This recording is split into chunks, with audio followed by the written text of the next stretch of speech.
नमस्कार। विद्या news line में आपका स्वागत है। ये जो वीडियो आप देख रहे हैं ये भोपाल से है। राज्यसभा चुनाव से रिलेटेड कांग्रेस नेताओं में आक्रोश है, गुस्सा है। देखिए जरा इसे।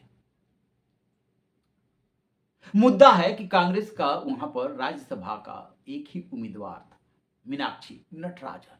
उनका नामांकन अचानक रद्द हो गया। इससे पहले ऐसी आशंका थी कि क्रॉस वोटिंग हो सकती है। लिहाजा कांग्रेस ने अपने सभी विधायकों को बेंगलुरु शिफ्ट करने का डिसीजन लिया था। प्लेन खड़ा था, इंतजार कर रहा था।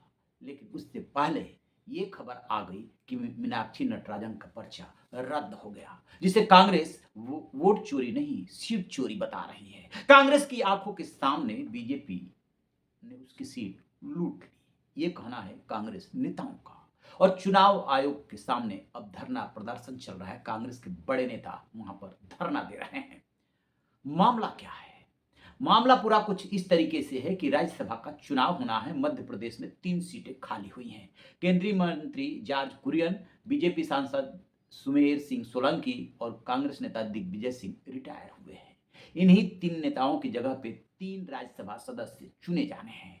वहां पर 230 विधानसभा की सीटें हैं और 58 सीट पर एक सीट निकल जाती है। बीजेपी के पास 164 विधानसभा की सीटें हैं, जबकि कांग्रेस के पास सिर्फ 64। यानी कि 58 के हिसाब से देखेंगे तो बीजेपी वहां पर 2 सीटें निकाल सकती है और कांग्रेस 1 सीट। कांग्रेस का बेशक 64 सीटें हैं, लेकिन उसमें से बीजेपुर से जो विधायक हैं मुकेश मल्होत्रा और बीना से विधायक निर्मला सप्रे, वो वोट नहीं डाल सकते क्योंकि उनको उनका अयोग्य घोषित किया गया है बीजेपी में शामिल होने को लेकर के। एक वोट इनका और विवादित है, लिहाजा 3 वोटें कम हो जाती है और 61 और 62 इनका स्ट्रेंथ होता है कांग्रेस का। 58 पे जीत हार होनी है, तो इसे सामान्य तौर पे देखेंगे तो कांग्रेस की सीट निकल रही है। लेकिन उससे पहले ही एक बयान आता है, कांग्रेस के नेता है नरेश ज्ञानचंदानी का, और वो प्रियंका गांधी और राहुल गांधी को टैग करके लिखते हैं कि आपने टिकट गलत दे दिया, मीनाक्षी नटराजन को क्रॉस वोटिंग हो सकती है। मीनाक्षी नटराजन कौन है? मीनाक्षी नटराजन जो है यूथ कांग्रेस की अध्यक्ष रही है और कांग्रेस नेतृत्व खास तौर से राहुल राहुल गांधी की बहुत नजदीकी है। तो वहां पर दिक्कत ये हो रही थी कि मीनाक्षी नटराजन वहां की राजनीति में और विधायकों से बहुत ज्यादा मिली-जुली नहीं है, मतलब वो राजनीति के केंद्र में नहीं है। स्वाभाविक सी बात है कि यदि कोई अनजान आदमी ऊपर से लैंड करता है तो दिक्कत होती है, लेकिन बाकी सब नेताओं ने कहा कि कोई दिक्कत नहीं है, हम इनको वोट करेंगे। अब सीटों के हिसाब से देख रहे हैं तो बीजेपी के पास 164 है और 58 पे हार जीत होनी है, तो उसकी जो है 2 सीटें निकल रही है और तीसरी सीट में जो है 10 सीट कम पड़ रही है, 48 सीट हो रही है। तो बीजेपी ने क्या किया कि महेश केवट को तीसरे कैंडिडेट के रूप में उतार दिया और बीजेपी ये खेल लगातार कर रही है। अब 10 वोटों की उससे दरकार है। चूंकि ये राज्यसभा का चुनाव है, इसमें प्रथम, द्वितीय, तृतीय ऐसे करके वरीयता का वोट देना होता है।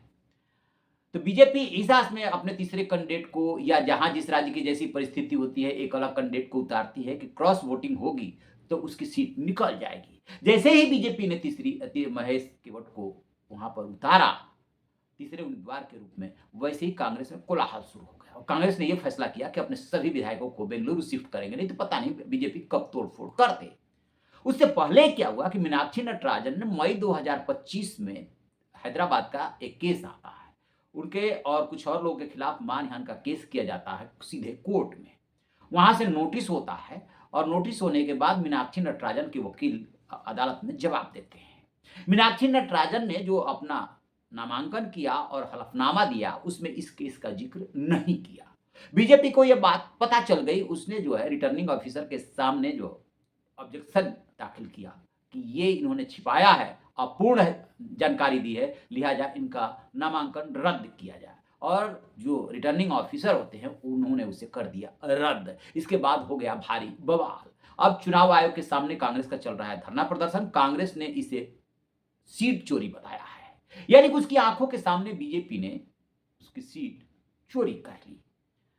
अब सबसे बड़ा सवाल यह है कि इसके बाद क्या हो सकता है। तो अभी जब तक नामांकन पत्र की जांच वगैरह होगी, कांग्रेस के सामने विकल्प ये है कि चुनाव आयोग के पास आप गए, दरवाजा खटखटाया, वहां पे सुनवाई हुई नहीं हुई, उसने क्या फैसला दिया है, एक बात हो गई। दूसरी बात हो गई कि आप सीधे कोर्ट पहुंच सकते हैं कि बहुत अर्जेंट मामला है, इस पे सुनवाई की जाए। यदि कोर्ट से कोई राहत नहीं मिलती है, फिर कांग्रेस के लिए सारे दरवाजे बंद हो जाएंगे और बीजेपी के तीनों कैंडिडेट वो जो है पता चला कि निर्विरोध ही पहुंच गए राज्यसभा। बीजेपी जब से 5 राज्यों में विधानसभा का चुनाव हुआ है, खास तौर से पश्चिम बंगाल और असम में जिस तरीके से बम्पर वोट उसे मिले और उसकी सरकार बनी, उसके बाद से और उसके पहले एक और घटना हुई थी महिलाओं के आरक्षण को लेकर के जो संविधान संशोधन लेकर के आई थी, जो 2/3 बहुमत के अभाव में गिर गया था। उसके टारगेट पे सिर्फ और सिर्फ 2/3 लोकसभा में और 2/3 राज्यसभा में बहुमत हासिल करना है। लोकसभा में उसकी सीटों की संख्या 240 है और एनडीए के सहयोगियों के साथ मिलाकर के उसका बहुमत है, 2/3 बहुमत नहीं है। लिहाजा वो लगातार लोकसभा के लिए भी खेल कर रही है। एक तरफ जो है 20 सांसद टूटने की खबर आ रही है टीएमसी की लोकसभा की, दूसरी तरफ डीएमके कांग्रेस से अलग हुई है तो उसके साथ भी वो पिंगे बढ़ा रही है ताकि आप मेरी सरकार में न भी शामिल हो तो इशू बेस्ड समर्थन दे सको, क्योंकि वो कांग्रेस से अलग हो चुकी है डीएमके, उसको भी कोई सहारा चाहिए तो हो सकता है कि इशू बेस्ड वो समर्थन दे दे। तो इस तरीके से यदि ये लोकसभा में सीटों की संख्या बढ़ाने में लगी है, दूसरी तरफ आम आदमी पार्टी के 7 राज्यसभा सांसदों को तोड़ा और वो उसी तर्ज पे राज्यसभा में भी 2/3 बहुमत जुटाने में लगी हुई है, क्योंकि उसे लग रहा है कि यदि महिला आरक्षण विधेयक पास नहीं हुआ, मतलब संशोधन उससे रिलेटेड जो है, और डिलिमिटेशन नहीं हुआ, सीटों की संख्या नहीं बढ़ी, तो फिर 2029 में उसका खेल खराब हो जाएगा लोकसभा के चुनाव में। तो उसे लोकसभा चुनाव हर हाल में जीतना है, इसके लिए वो सारे जतन कर रही है। इसके लिए दोनों सदनों में चाहिए 2/3 बहुमत, वही वो जुटा रही है। क्या नैतिक है, क्या अनैतिक है, क्या कानूनी है, क्या गैर कानूनी है, कोई मायने नहीं रख रहा है। यूं तो सियासत में ये होता आया है, लेकिन अब कुछ ज्यादा ही बढ़ गया है। लोकतंत्र का बहुत ज्यादा मायने नहीं रह गया है, नियम कानूनों का बहुत ज्यादा मायने नहीं रह गया है। और इसमें तो बीजेपी के पास बहाना है कि उसने तो जो जानकारी नहीं दी गई थी वो जानकारी निर्वाचन अधिकारी के सामने पेश कर दिया और उनका नामांकन अधूरा है और उस आधार पर खारिज हो सकता है, तो खारिज हो गया है। आपको कोर्ट जाना है, जा सकते हैं। विपक्ष का काम है शोर मचाना, न्याय मांगना, सो कांग्रेस अपने हिसाब से करने की कोशिश कर रही है। देखना है कि इस मामले में होता क्या है।